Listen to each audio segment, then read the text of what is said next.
Diyos na umaasa na sa iyong kahabagan at sa dulot at aani mo ang taglay ng iyong banal na Espiritu, kami muli mong tutulungan makaunawa.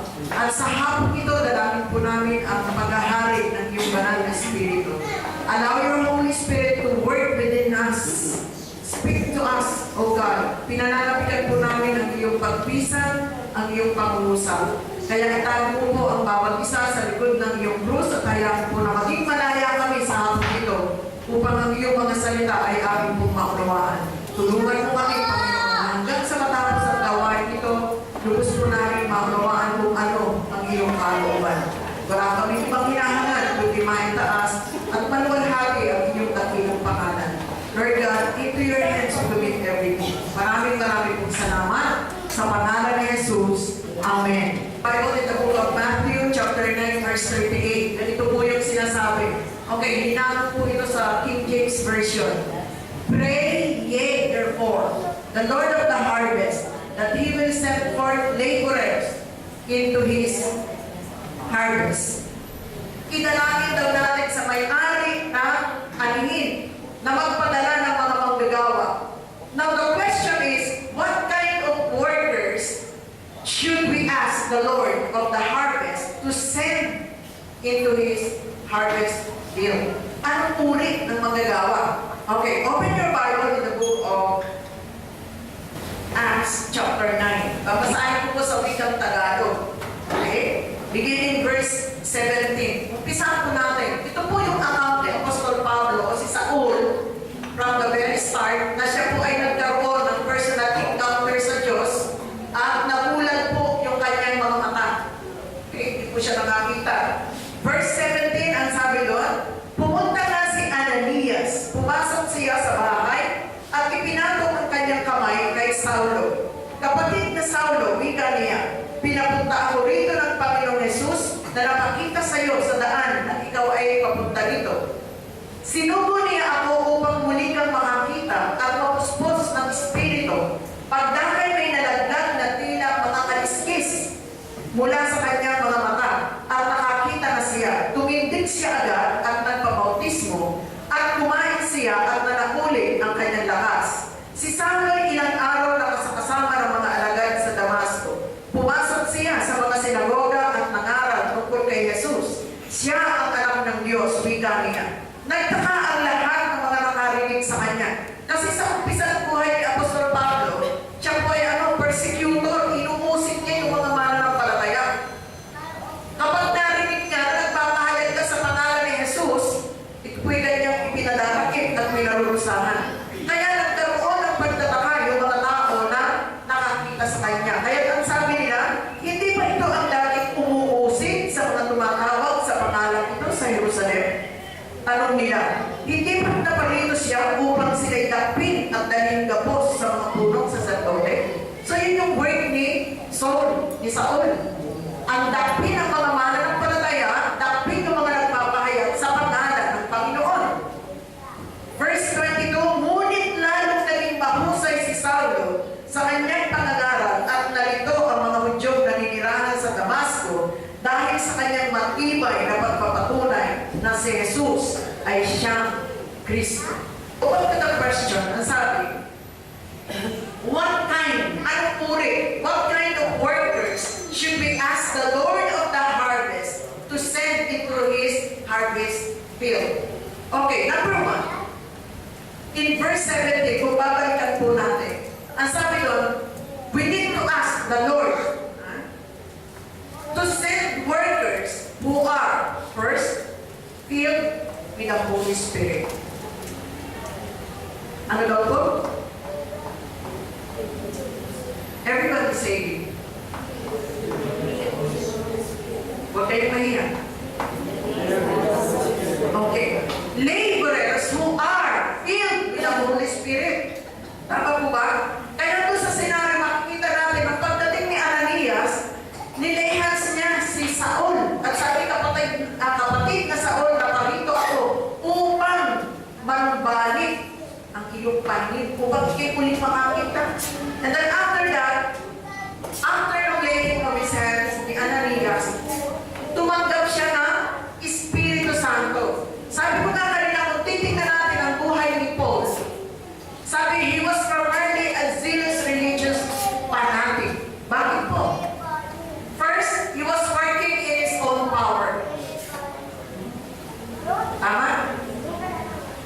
He was in error. Kasi more on ano siya? Law. Kung ano yung mga batas, yun yung kanyang pinahihirap. At sino mang lumabag sa batas na yun, anong ginagawa niya? Inuusig niya, ipinadarakit niya. He knew much about the law. Hindi ka nakakatawa, why? Dahil siya kasi Pharisee. Leader siya sa sinagoga. Kaya expert siya sa law. Kaya sino mang makita niya na lumalabag sa batas na ito, ipinadarakit niya. Okay? But when Paul received the Holy Spirit for power and guidance, sabi doon, all things were changed. Marami po ang nabago. So same with us sa ating panahon as a church, as a believer, unless we receive the Holy Spirit, unless na tayo po ay puspusin ng kanyang banal na Espiritu, we cannot go out. Tama po ba? Hindi po tayo pwede makabilang sa pag-aani. Kasi ang pwede ng palakuani ay yung puspos ng banal na Espiritu. Why? Because those people who are filled with the Holy Spirit longs to sweep this land. Pilipinas muna, or the church, with awesome power that shall break and destroy the stronghold of the enemy of the gospel. Yung unang-unang lumalaban sa salita ng Diyos. Meron bang longing yung heart natin? Kapag wala, hindi pa tinatanggap ang Espiritu ng Diyos. Kaya nga sabi ni Pablo sa Romans chapter 1 verse 16, hindi niya kinahihiya ang pagdadala o ang bibigay ng Ebanghelyo ni Kristo sapagkat alam niya ito yung kapangyarihan ng Diyos. Pero hindi pala pwedeng dalhin ito ng tao hindi kinakasihan ng Espiritu ng Diyos. Maliwanag po ba? Maliwanag po ba? So workers who are filled with the Spirit love to work in the area of evangelism, mission, discipleship.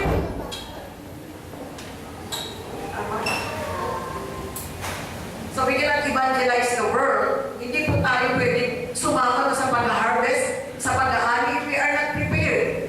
Spiritually speaking. Tama po ba? How can you deliver the message if you do not know Him well? So dapat tanggapin natin ang Espiritu ng Diyos. Saan daw po tayo dapat nagtututo? Doon sa area po ng evangelism. Bakit? He died on the cross, not because of that ministry. He died for souls. Always remember that. Namatay si Kristo para saan? Sa mga kaluluwa. Tama po. Nagkakaroon ng mga ministry, nagpuput up tayo ng mga ministry just to add savor. Tama? Para alagaan yung isa't isa. Pero ano po ang talagang nais ng Diyos? Souls. He died for souls. Tama po ba? Sino po ang handang iwan ang kanyang tahanan for mission? Pray. Teka mo na doon. Kasi makulat na yun. Yan. Maaraw na yun. Ito po, Isaiah, meron mga reasoning na ganyan. Kasi Lord, baka may leon sa daan. Baka may serpiente sa daan. For sure, meron. Kasi maraming kalaban ng Ebanghelyo, ang salita ng Diyos. Sa discipleship pa lang, sabi nga, afterwards, na tayo po'y tumanggap sa Panginoon, dapat natitrain naman tayo, nai-equip naman tayo. So yung mga pag-aaral, napakahalaga. Kaya meron po mga pag-aaral. Tama po ba? So ngayon sa Marikina, nag-i-start po yung mga leaders natin na bisahin ba in Tagalog word? Yung mga ginagawa nasa long-range planning ng Marikina. Okay? So sabi doon, Paul received the Holy Spirit for power and guidance and all things change. Alam niyo po yung taong tumanggap ng Espiritu Santo, mayroong changes sa buhay. Nakikita. Nagkakaroon ng pagbabago. Amen po ba? They always hunger in the manifestation of God's presence. Na alam niya, kilala niya ang Espiritu ng Diyos. Nararanasan niya yung presensya ng Diyos. if not, para tayong hindi umalis sa dati. Nawalan na tayo ng mga graven images, but our heart is not really renewed. Did you understand me? We need the Holy Spirit to evangelize this word. Kasi ang magdadala lang daw nito, yung mga tao na may binagong buhay katulad ni Apostol Pablo. Kaya nasabi, when he received the Holy Spirit, everything changed. Kaya yung mga alagad mismo nagtataka, hindi ba ito yung taong nakita niyo ba? Bakit na yun? Si Jesus na ang kanyang sinasabi. Ang kanyang pinapangaral. So ano po ang punto sa iglesia? Pray! Manalangin tayo na ang Diyos mismo ang magsugo, mismo ang Diyos ang tumawag na mga workers na puspos ng Espiritu Santo. Isa po yan sa requirements. Kahit yung table server, yung magbibigay lang ng mga pagkain, anong sabi nitong mga alagad na to? Pumili kayo ng 7 lalaki na puspos ng banal na Espiritu. Actually, ang gagawin, mamamahagi lang sa mga balo. Tama po ba? Mamamahagi ng food kasi napapabayaan ka yung mga widows. Now, the question is, bakit kailangan pang punong wisdom and Holy Spirit? Why Holy Spirit is included? O, pansinin niyo yung mga taong walang Espiritu Santo, mapagsamantala, di ba? Naatasan na siya magbibigay ng rasyon sa mga mahihirap. Anong ginagawa ng maraming sektor? Pipilian muna, kukunin muna kung ano yung gusto nila. Afterwards, saka lang ipamamahagi kung ano yung tiranan dun sa kanilang mga pinagpilian. Eh kung puspos ka ng Espiritu Santo, sabi nga, they are workers with compassionate heart. Tama po ba? Kaya ikaw rin lang ay meron, hindi mo natitiis na ang tatanggapin itong mga taong ito ay sardinas lang at noodles.